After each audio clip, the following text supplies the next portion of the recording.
So having all of those relationships defined in the previous video, relating volume, mass, and the number of representative particles to moles, we are able to do a series of calculations, converting not just in simple one thing into one other thing, so for example from grams into moles, but also in much further calculations, relating mass to volume, etc., all through the mole.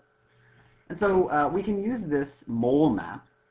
It basically defines which unit conversion factors we should use while completing our dimensional analysis problems. It will allow us just one more thing here, which you didn't see. You can convert representative particles into the number of atoms as well using all this. And so this entire thing right here is the mole map, though it didn't all fit.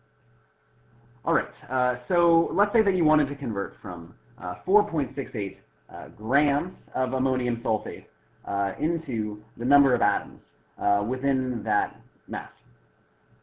So you have a mass here.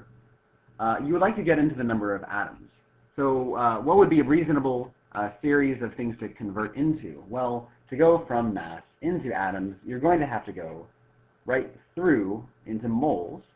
And then from moles, you can go into representative particles. And then from representative particles, you can get into the number of atoms. And so we can use the unit conversion factors right by these arrows that we'll be using. To go from mass into moles, we can use this unit conversion factor. To go from moles into representative particle, we can use this one.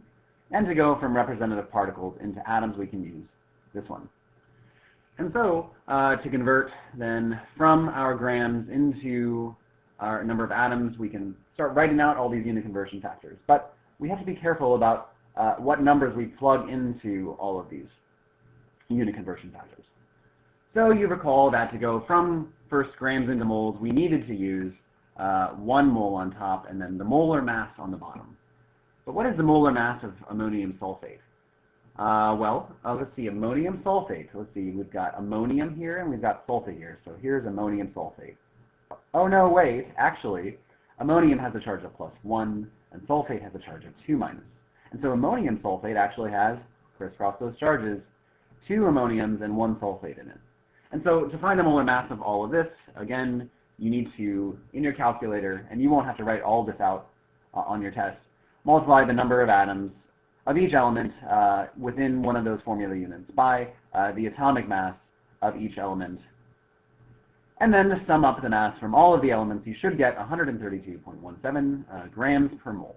So this is the molar mass of ammonium sulfate, so you can plug that in to your equation. This is the number of grams in 1 mole. This is the mass of 1 mole, the molar mass. And then we have, within 1 mole of ammonium sulfate, we have 6.02 times 10 to the 23 formula units of ammonium sulfate. This is not atoms. There are not 6.02 times 10 to the 23 atoms within a mole of ammonium sulfate. This is the number of formula units within a mole of ammonium sulfate because we have an ionic compound here. If we had just a pure element, a pure non-diatomic element, then we would have 6.02 times 10 to the 23 atoms. But this is an ionic compound, so this is the number of formula units within this mole.